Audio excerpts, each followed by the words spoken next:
We are at our go-home show to Hollyweird. We start off the show with a pre-show match here with Paul Steadyfast and Peter Valentine. So we'll do Peter Valentine and Joel Bryant, Peter Valentine and Robert Oxford in the coming weeks, and not Eric Tyler. Eric Tyler is just too valuable, I think, to do such a thing. But yeah, we just start off pre-show match here. Sorry, bus is going by. It's a little loud. But they get a win here over the Young Guns, who are just local enhancement talent for us, and I'll bring them in eventually officially. But what's the hurry for now, as they're literally just job guys. But we do start off the main show with Eric, Tyler, and Liberty, who's going to main event Hollyweird in a cage match, insulting each other back and forth. This is pretty much to set up well, we know the cage match is happening, but this is just like the final confrontation between them all. Um, yeah, pretty good angle here, and looking forward to see how the match works. I have really high expectations for the match. Again, just continuing, getting people victories and stuff. We have Cowboy getting victory over Danny Rushmore, hoping to keep Cowboy's momentum rolling. As I have plans for him, but it's a matter of like keeping him relevant when he doesn't have storylines. And he's like always like the his like thing will be like never the bride, always the bridesmaid kind of thing of where he's always number two. Like he's backed up Sam Strong, he's backed up Liberty. When's he gonna get his? Is like gonna be the long term plan with him. But for now, he picks up a victory over Danny Rushmore. We have the Spirit Warriors, Dark Eagle, our cruiserweight champion, teaming with Golden Fox to defeat Nation of Filth. To just hype up Dark Eagle as a cruiserweight champion, defeating guys who are bigger than him, stronger than him, with the help of Golden Fox. But this is then to set up Jack Bruce revealing. Okay, I screwed up the angle order, but we'll get to Jack Bruce in a second. We have Charlie Homicide and RP Jr. have been going at it now, where if you remember, RP Jr. was attacked. Everyone thought it was Monty Walker, the Demons, maybe the Untouchables. There was a lot of people that were suspected, but it was Charlie Homicide who was just trying to cause chaos in the company by attacking RP Jr., where this is now setting up the title match at the pay-per-view of Charlie Homicide versus RP Jr. And you have Monty Walker and Jesse Christian, who is considering joining the All-Star team. Monty Walker has been like antagonized by RP Jr., so we'll have that in the background. We then go into Jack Bruce revealing his new weight of 214 pounds, and he will be challenging for the Cruiserweight Championship at Hollyweird, unless he gains 11 pounds in 5 days, which, hey, been there, done that. We have Carville agreeing to face Jeb Langley at Hollyweird. If you remember, Carville has just been kind of mocking Langley, looking over him, and just like not considering him like an actual threat or a wrestler of like merit. So this is setting that up. It's give Jeb an actual storyline. It's a little bit serious. Show like as a character he can be a fool and joke around. Kind of thinking maybe try him teaming him with Troy Tornado. Since they both have like that immature jokester kind of thing going. But for now, Jeb Langley versus Carville at the pay-per-view. Speaking of Troy Tornado, he is beaten down here by Romeo Heartthrob. Like I said, Romeo has been getting, his head was shaved by Liberty. Then Troy Tornado pretended to invite him to his birthday party, but invited Landmass, who's, a fat guy that, we let go after a month, but we'll bring him back eventually. Sent Troy Tornado sent a stylist after Romeo, just really, really making fun of him. And this is Romeo, and even cheating to beat him by like a roll up and all that. I think this is just Romeo finally blowing his gasket and beating up Troy Tornado ahead of the pay-per-view, where we'll have a rematch.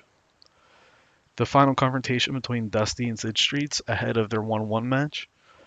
Um, this storyline's kind of going like in reverse, and I'll talk more about that at the pay-per-view. But yeah, pretty solid ratings across the street or across the streets, well across the board here with the streets. But yeah, I'm looking forward to seeing how they do and see if we get a good match rating. But I'm not expecting as good as the angles have been.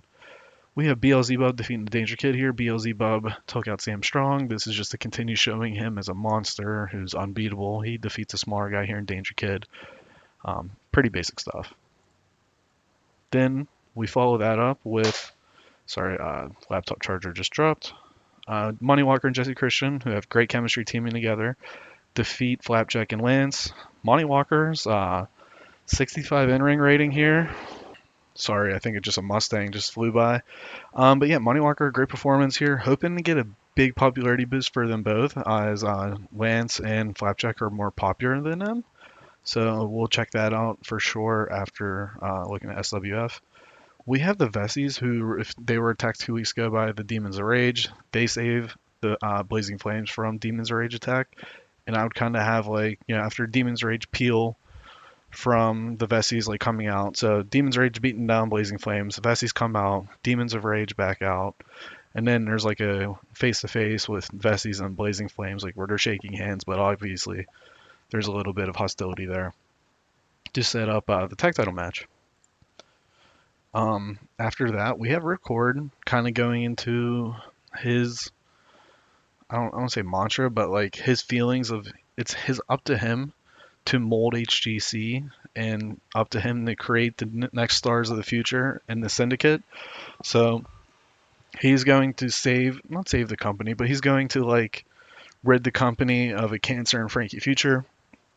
And then he's going to go for the world title and just kind of setting the path for Ripcord to eventually challenge for the title again.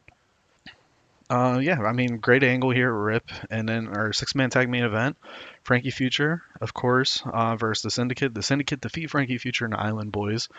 Um, Richard Blood and Rico Santana have been our go-to like fill-in baby faces for now, and eventually, they'll get a push and all that from there. But Rico Santana is like mid-50s popularity, so he's went up in popularity since we signed him with the wins. Of note, we have Barry Bowen pin Richard Blood here. Felt like Barry Bowen getting a win is a good way to circumvent always like pushing Tommy Cornell down the throat. So we get Barry much needed victory. Not much needed, but much deserved victory here. Richard Blood was a weak link. And yeah, I mean, happy with the rating. I feel like the two angles are going to carry the show a little bit. Very curious to see if we beat SWF. And then we got to check Monty Walker and Jesse Christian's popularity in the syndicate. I don't really care about that. All right, we're 2 away. So if we don't get to 65 by end of the year, I am going to be flabbergasted as to what happened. Because I feel like at this point in the save, with the way our roster is constructed, 65 like show rating should be like easy. Like I could put Grunt and Stink versus the Vessies and get that as like a main event rating. All right, so we were at 77, I think. They beat us. They are continuing the Sean McFly Mr. Supreme. I don't know if they're like a tag team officially, but Christian Faith used pretty heavily in the show. I don't know if I've seen Colin Kennedy that much. Nothing of note really there with him, but he was held to a great match with Christian Faith, amongst other good stuff on the show. We're on Johnny Martin watch, and I don't see him. Mr. Supreme SWF. Let's check to see. Brutality Incorporated with Whistler and Freddie Detson. That's a good tag. That's a tag team we would have used probably, of sort or something like that.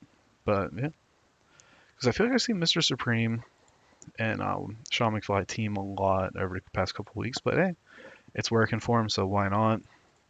All right, so let's check popularity. First, Barry Bowen. He went up a little bit. Nothing earth-shattering. Brent Hill did go back up. So he went down after losing to Frankie. Now he went back up. So I'm happy with that. And then Tommy. And then we'll check our two guys. Tommy went up a little bit, but that could be from the angles and stuff. Nothing really of note there. So Monty, he did go at 4, I think, with that. And then I'm hoping Jesse Christian's right around 40. Okay, perfect. Yeah, I want those two 45-ish, like that lower established mid-carders. I mean, Jesse could be a guy, like an actual, I think we can get his star quality up by convincing him to change his thing, but we're not going to do any of that yet. And then Monty's like performances have been great. It's just, will he stay healthy? And I think his resilience went up, or we found more out. We found more out. It went from 16 to 13. But yeah. The pay-per-view, we have, let me look here.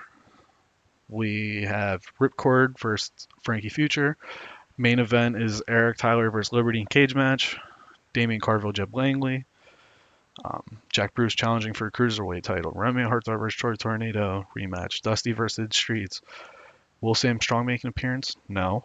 Um, RP Jr. versus Charlie Homicide. We have 8 solid matches. I feel like we've built very well. Vessies versus Blazing Flames.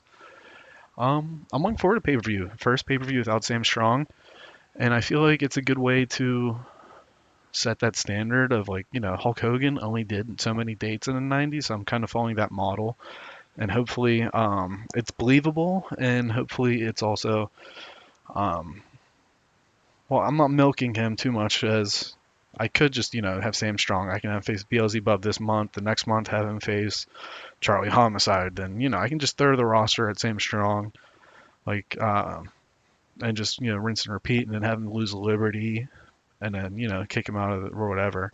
But I'm really trying to build up everybody. What's the saying? High tides raise all boats or all ships. So that's what we're trying to do. We're trying to raise the floor in the company, but it's gonna take a while to get there. I feel like we're doing pretty good. Very excited about the potential of going to Ace. I'm worried that SWF will just make a new show and go there, but we'll see if that happens. And then if that does, we'll just have to wait out even longer. But all right, I'll talk to you guys next time at pay-per-view.